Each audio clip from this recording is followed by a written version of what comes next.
ਤੁਸੀਂ ਵੇਖ ਰਹੇ ਹੋ ਮੇਰਾ ਪੰਜਾਬ ਟੀਵੀ ਤੇ ਮੈਂ ਤੁਹਾਡਾ ਮੇਜ਼ਬਾਨ ਮੁਹੰਮਦ ਲਤੀਫ ਖਾਨ। ਦੋਸਤੋ ਸਭ ਤੋਂ ਪਹਿਲੇ अपने चैनल करो सबसक्राइब और नाल बैल आइकन करो प्रेस ताकि साड़ी हर नवी और बेहतरीन वीडियो का नोटिफिकेशन सब तो पहले थोड़े वीरों तक पहुँचे ताकि आसानी मेरे वीरों वीडियो देख सकन। सब तो पहले दोस्तों रोजाना तराजी थोड़ा वीर तुहाडे वास्ते कमाई की वीडियो लैके हाजिर है। इंशाअल्लाह उम्मीद करांगे वीरों साड़ी अज की वीडियो पसंद आएगी।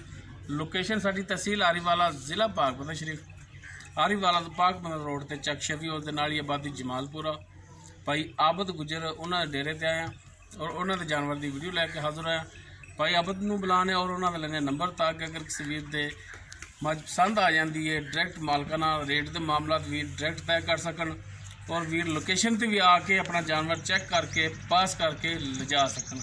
जी भाई आबद वालेकुम सलाम जी आबद भाई नंबर दो वीरां जरा 0347 70 94 736 फेसबुक व्हाट्सएप भी कॉल भी है। हाँ जी कॉल भी है। ठीक हो गया जी। जी दोस्तों नंबर लोकेशन वीरां दे सामने करती है तो जनाब हुण कराओ फिर जानवर दी तसल्लियां इन्हां दी मुकम्मल मझ दा कद जिहड़ा है वो वीरां दे सामने वीर चेक कर सकते हैं। तुन्नी कोली बिल्कुल प्लेन पेट इसदा वीरां दी तसल्लियां करावांगे। सफेद अखां बल्ब रंगियां माशाअल्लाह मत्था थोड़ा जिहा सफेद सिंह वीरां दे सामने छोटी वक्खी दे विच भरावां दी तसल्ली करावांगे। चार्ज फेरियों लैने देने मुकद्दर माशाअल्लाह जानवर चंगा नस्ली मुकम्मल इसका पुट्ठा वीरां दे सामने कुड्डा पुट्ठा और माशाअल्लाह लिबास थब्बियां दे विच लिबास इसका वीर चेक कर सकते हैं तसल्ली कर सकते हैं।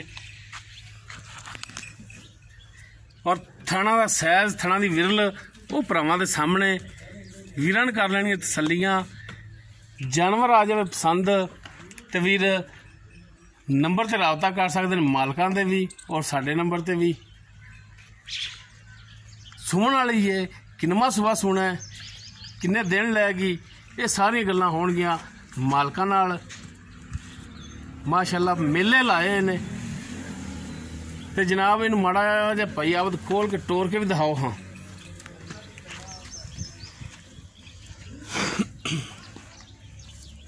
ताकि जानवर की होवे तसल्ली टुरन फिरन की भी।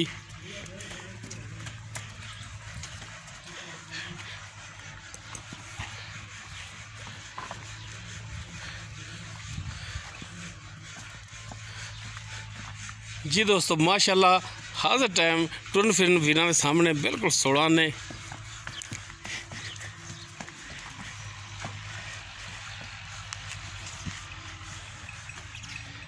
बाकी इसकी डिटेल वो मालकां तो लैने आ।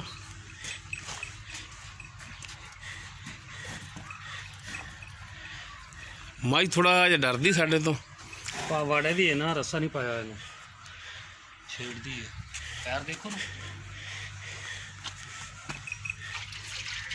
तो वीर तसल्लियां कर लैन। जी बाबद मझ आप जी दिखा रहे हैं वीरां नूं जैनमन जी गल्लां करनियां ने बिल्कुल पक्कियां ठक्कियां गल्लां होणगियां। गल दे विच झूठ फरेब नहीं होना चाहिए। इंशाअल्लाह अल्लाह दे हुक्म नाल 16 ने गल होनी चाहिए है सच्ची ते खरी कि मझ आप जी दिखा रहे हैं कि किन्नवां सुबह ये पाप तीसरा हुण सुना है तीसरा 2 मालकां ने पीते ने। हाँ जी तीसरा सुबह हुण सुना था आपां नूं। ठीक हो गया। ये दरिया के उत्ते मेवाल पिंड है। अच्छा जी उनके विचों लई है दरिया की बिल्कुल तो नीरी है। ठीक हो गया। बाकी अगर सामने इंशाअल्लाह आपां पिछा मालकां नूं किला भी दस देंगे ये नहीं टेंशन हैगी आपां नूं क्योंकि आपां मकूल जी रोजी रहनी हुंदी इहदे विचों। आपां गप्फा नहीं मारना कि मालकां नूं किले लकोईए वो करिए। अच्छा तीसरा सुबह जी ते बकोल मालकां दे जी ते तुहानूं भी मलूम है कि तीसरा ही हुंदी भाई आपां तीसरा सुनदी थी। ठीक हो गया। ते किन्ने कुछ दिन लै जाएगी सूण दे विच? इंशाअल्लाह उम्मीद है कि 4-5 दिन लै जाएगी। 4 तो 5 दिन लै जाएगी। पता ही नहीं है पोली नहीं किसी पासों गई चड्डे च वट उवें पै रहे। अच्छा भाई आप हुण दसो इत्थे अगे आ जाओ ना थणा की गारंटी होगी? बिल्कुल हर तरह की अपनी गारंटी होगी। छट्टा फार गण मरोड़ी पसमा का फर्क थण वध घट होया ठीक है पिछे का मसला होया ये जानवर तुहाडा है? बिल्कुल अपनी गारंटी है।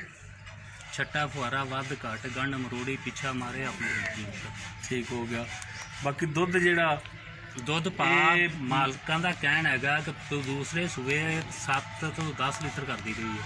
ਇਨਸ਼ਾਅੱਲਾ ਐਤਕੀ ਵਧੀ ਨਾ ਤਾਂ 10 ਯਾਨੀ ਕਿ 14-18 ਇਹਨਾਂ ਕਰਦੀ ਰਹੀ 14-18 ਪਿਛਲੇ ਸੂਏ ਦੋਵਾਂ ਟਾਈਮਾਂ ਦਾ ਕਰਦੀ ਰਹੀ। ਐਤਕੀ ਇਨਸ਼ਾਅੱਲਾ 20 ਨੂੰ ਹੱਥ ਪਾਊਗੀ ਇਹ। ਬਾਕੀ ਅਸਲ ਦੁੱਧ ਹੁੰਦਾ ਨਸੀਬਾਂ ਦਾ, ਦੁੱਧ ਦਾ ਨਸੀਬ ਦਾ ਪਾਪਾ ਇਹਦਾ। ਲੇਕਿਨ ਭਾਂਡਾ ਜਿਹੜਾ ਦਿਸਦਾ ਹੁੰਦਾ ਵਾ ਜਾਨਵਰ ਦਿਸ ਪੈਂਦਾ ਹੈ ਕਿ ਇਹਨੇ ਦੇਣਾ ਕਿ ਨਹੀਂ ਦੇਣਾ। ਕਈ ਹੈਗੇ ਨੇ ਉਹ ਖਾ ਕੇ ਵੀ ਨਹੀਂ ਦਿੰਦੀਆਂ। ਇਨਸ਼ਾਅੱਲਾ ਬਰੀਕ ਮੱਝ ਹੈਗੀ ਹੈ, ਨਾੜਾਂ ਦੇਖੋ ਉਸੇ ਤਰ੍ਹਾਂ ਦਿਸਦੀਆਂ ਪਈਆਂ ਮੰਡੇ। ਅੱਛਾ ਭਾਈ ਆਵਦ, ਇਹ ਦੱਸੋ ਕਿ ਦੁੱਧ ਤਾਂ ਹੁਣ ਚਲੋ ਨਸੀਬਾਂ ਦਾ ਹੋ ਸਕਦਾ 20 ਵੀ ਕਰ ਜਾਵੇ, ਹੋ ਸਕਦਾ 14 ਹੀ ਕਰੇ, 12 ਕਰੇ, 18 ਕਰੇ, ਠੀਕ ਹੈ। ਨਸੀਬ ਦਾ ਉਹ ਵੀਰਾਂ ਦੇ ਵੀ ਸਾਹਮਣੇ ਕਰਤੀ ਏ। ਜਾਨਵਰ ਵੀਰ ਦੇਖ ਕੇ ਵੀ ਅੰਦਾਜ਼ਾ ਲਾ ਸਕਦੇ ਨੇ ਕਿ ਕਿੰਨਾ ਕੁ ਦੁੱਧ ਕਰਨ ਵਾਲਾ ਜਾਨਵਰ ਹੈਗਾ। ਅਸਲ ਮੇਨ ਗੱਲ ਜਿਹੜੀ ਹੁੰਦੀ ਨਾ, ਜਾਨਵਰ ਦੀਆਂ ਗਰੰਟੀਆਂ ਤਸੱਲੀਆਂ ਹੁੰਦੀਆਂ ਨੇ ਕਿ ਜਾਨਵਰ 'ਚ ਕੋਈ ਫਾਲਟ ਨਾ ਹੋਵੇ, ਆਪਣੀ ਹਰ ਤਰ੍ਹਾਂ ਠੀਕ ਹੈ। ਨੰਬਰ 1 ਔਰ ਨੰਬਰ 2 ਮੇਨ ਜਿਹੜੀ ਗੱਲ ਹੁੰਦੀ ਕਿ ਹੁੰਦੀ ਰੇਟ ਦੀ, ਠੀਕ ਹੈ। ਤੇ ਰੇਟ ਦੱਸੋ ਕਿ ਹੁਣ ਜਾਇਜ਼ ਮੁਨਾਸਿਬ ਪਿਆਰ ਮੁਹੱਬਤ ਵਾਲਾ ਕੀ ਕਰਦੇ ਹੋ? ਤੇ ਅਸੀਂ ਸਾਹਮਣੇ ਆਓ ਨਾ ਕੈਮਰੇ ਦੇ ਮਾੜਾ ਜਿਹਾ। ਜਾਇਜ਼ ਮਕੂਲ ਜਿਹਾ ਰੇਟ ਆਪਣਾ ਇਹਦਾ 3 ਲੱਖ ਰੁਪਏ। 3 ਲੱਖ ਇਹਦੇ 'ਚ ਕੋਈ ਪਿਆਰ ਮੁਹੱਬਤ? ਕੋਈ ਥੋੜਾ ਬਹੁਤਾ ਪਿਆਰ ਮੁਹੱਬਤ ਕਰਾਂਗੇ, ਉਹ ਕਰ ਲਓ ਮਿਹਰਬਾਨੀ। ਲਤੀਫ ਆਪਾਂ ਤੁਹਾਨੂੰ ਪਤਾ ਹੈ ਕਿ ਅੱਗੇ ਵੀ ਆਪਣੀ ਵੀਡੀਓ ਪੈਂਦੀ ਹੈ, ਆਪਾਂ ਕਦੇ ਬਹੁਤਾ ਔਲਾ ਨਹੀਂ ਰੱਖਿਆ। ਅੱਛਾ, ਮਕੂਲ ਜੀ ਰੋਜ਼ੀ ਰਹੀਦੀ ਹੈ ਡੰਗਰ ਦੇ ਵਿੱਚ। ਇਨਸ਼ਾਅੱਲਾ ਡੰਗਰ ਵੀ ਵਾਰੇ ਦਾ ਲਈਦਾ ਤੇ ਵਾਰੇ ਨਾ ਦੇਈਦਾ, ਠੀਕ ਹੋ ਗਿਆ। ਇਹਦੇ 'ਚ ਹੁਣ ਕੋਈ ਪਿਆਰ ਮੁਹੱਬਤ ਮੈਂ ਵਾਅਦਾ ਕੀਤਾ ਤੁਹਾਡੇ ਨਾਲ, ਪਿਆਰ ਮੁਹੱਬਤ ਕਰਾਂਗੇ ਜ਼ਰੂਰ। ਕਿਰਾਏ ਭਾੜੇ 'ਚ ਗੁੰਜਾਇਸ਼ ਕਰੋਗੇ? ਇਨਸ਼ਾਅੱਲਾ ਕਰਾਂਗੇ, ਕਿਉਂ ਕਿਰਾਏ ਵੀ ਹੁਣ ਬੜੇ ਪੈਂਦੇ। ਉਹ ਹੀ ਨਾ ਹਰ ਤਰ੍ਹਾਂ ਹੀ। ਹੁਣ ਇਹ ਤਾਂ ਸਾਨੂੰ ਵੀ ਪਤਾ ਹੈ, ਤੁਸੀਂ ਕਿਰਾਏ ਦੀ ਗੱਲ ਕਰਦੇ, ਸਾਨੂੰ ਬਾਹਰ 2 ਦਿਨ ਫਿਰਨਾ ਪੈ ਜਾਵੇ 1000 ਰੁਪਏ ਖਰਚਾ ਹੋ ਜਾਂਦਾ। ਪੈਟਰੋਲ ਦਾ ਵਾਕਈ ਇਵੇਂ ਗੱਲ ਹੈ। ਆ ਤੁਹਾਡੀ ਵੀਡੀਓ ਬਣਾਉਣ ਆਈਏ ਸਾਡਾ 1.5 ਲੀਟਰ ਲੱਗ ਜਾਂਦਾ। 4 ਫਿਰ ਮਹਿੰਗਾਈ ਹੈ, ਹੁਣ ਕਰੀਏ ਕੀ। ਬਿਲਕੁਲ ਇਵੇਂ ਗੱਲ ਹੈ। ਚਲੋ ਠੀਕ ਹੈ ਜੀ, ਮਿਹਰਬਾਨੀ। ਇਨਸ਼ਾਅੱਲਾ ਭਾ ਆਪਣੀ ਤੋਹਫਾ ਦੇਣਾ ਜਿਹੜੇ ਭਰਾ ਨੂੰ ਦਿੱਤਾ, ਇਨਸ਼ਾਅੱਲਾ ਲੈ ਜਾਊਗਾ ਤੇ ਯਾਦ ਆਪਾਂ ਨੂੰ ਕਰੂਗਾ, ਤੁਹਾਨੂੰ ਵੀ ਕਰੂਗਾ ਜੀ। ਦੋਸਤੋ ਤੀਸਰਾ ਸੂਆ ਸੁਣਾ ਜਨਾਬ, ਇੱਕ ਦਫਾ ਫਿਰ ਤਸਲੀਆਂ ਨਾਲ ਦਿਖਾ ਦਿਓ। ਤੀਸਰਾ ਸੂਆ ਸੁਣਾ ਸੂਣ ਦੇ ਵਿੱਚ ਲੈ ਜਾਏਗੀ ਕੋਈ 4 ਦਿਨ 4-5 ਦਿਨ ਲੈ ਜਾ 4 ਦਿਨ 5 ਦਿਨ ਲੈ ਜਾਏਗੀ ਸੂਣ ਦੇ ਵਿੱਚ। ਥਣਾ ਦੀ ਪਿੱਛੇ ਦੀ ਇਹ ਮਾਲਕਾਂ ਦੀ ਹੋਵੇਗੀ ਗਰੰਟੀ। ਡਿਮਾਂਡ ਇਸ ਦੀ ਜਿਹੜੀ ਹੈ ਉਹ 3 ਲੱਖ ਹੈ। ਮਾੜਾ ਛੱਡ ਕੇ ਟੋਰ ਲਓ ਤਾਂ ਕਿ ਵੀਰ ਤਸੱਲੀ ਨਾਲ ਜਾਨਵਰ ਇੱਕ ਦਫਾ ਫਿਰ ਦੇਖ ਲੈਣ। ਡਿਮਾਂਡ ਇਸ ਦੀ ਜਿਹੜੀ ਹੈਗੀ ਹੈ 3 ਲੱਖ ਹੈ। ਬਾਕੀ ਇਨਸ਼ਾਅੱਲਾ ਇਸ ਦੇ ਵਿੱਚ ਕਮੀ ਪੇਸ਼ੀ ਪਿਆਰ ਮੁਹੱਬਤ ਉਹ ਹੋਵੇਗਾ। ਨੰਬਰ ਔਰ ਲੋਕੇਸ਼ਨ ਮਾਲਕਾਂ ਦਾ ਵਿੱਚ ਹੈ। ਵੀਰ ਡਾਇਰੈਕਟ ਲੋਕੇਸ਼ਨ ਤੇ ਆਉਣ, ਜਾਨਵਰ ਆਪਣਾ ਤਸੱਲੀ ਨਾਲ ਚੈੱਕ ਕਰਨ, ਪਾਸ ਕਰਨ, ਫਿਰ ਲਿਜਾਵਣ। ਵਾੜੇ ਦੀ ਛੇੜ ਦੀ ਰੱਸਾ ਵੀ ਪਾਇਆ। ਸਾਡਾ ਜਿਹੜਾ ਰਾਬਤਾ ਨੰਬਰ ਹੈਗਾ 0321 57 29 251 WhatsApp ਔਰ ਕਾਲ ਨੰਬਰ ਹੈ। ਵੀਡੀਓ ਅਗਰ ਵੀਰਾਂ ਨੂੰ ਲੱਗੇ ਪਸੰਦ ਅੱਛੀ ਲੱਗੇ, ਇਹਨੂੰ ਲਾਈਕ ਸ਼ੇਅਰ ਔਰ ਕਮੈਂਟ ਜ਼ਰੂਰ ਕਰਿਆ ਜੀ। ਇਸ ਦੇ ਨਾਲ ਹੀ ਆਪਣੇ ਮੇਜ਼ਬਾਨ ਆ ਦੇਖੋ ਨਾ ਭਾਲਦੇ ਬਰੀਕ ਇਹਨੂੰ ਕਹਿੰਦੇ ਨੇ। ਹਾਂਜੀ, ਜਿਸਮ ਦੀਆਂ ਸਾਰੀਆਂ ਨਾੜਾਂ ਦੇਖਦੀਆਂ ਪਈਆਂ ਨੇ। ਬਿਲਕੁਲ, ਇਹ ਮੋਟੇ ਜੰਮ ਦੀ ਨਹੀਂ ਹੈਗੀ ਕਿ ਇਹਨੂੰ ਦੇਣਾ ਕੁਛ ਨਹੀਂ। ਇਸ ਦੇ ਨਾਲ ਹੀ ਆਪਣੇ ਮੇਜ਼ਬਾਨ ਮੁਹੰਮਦ ਲਤੀਫ ਖਰ ਨੂੰ ਦੇਵੋ ਇਜਾਜ਼ਤ। ਇਨਸ਼ਾਅੱਲਾ ਬਸ਼ਰਤੇ ਜ਼ਿੰਦਗੀ ਮਿਲਾਂਗੇ ਇੱਕ ਨਵੀਂ ਔਰ ਬਿਹਤਰੀਨ ਵੀਡੀਓ ਨਾਲ। ਅੱਲਾ ਹਾਫਿਜ਼।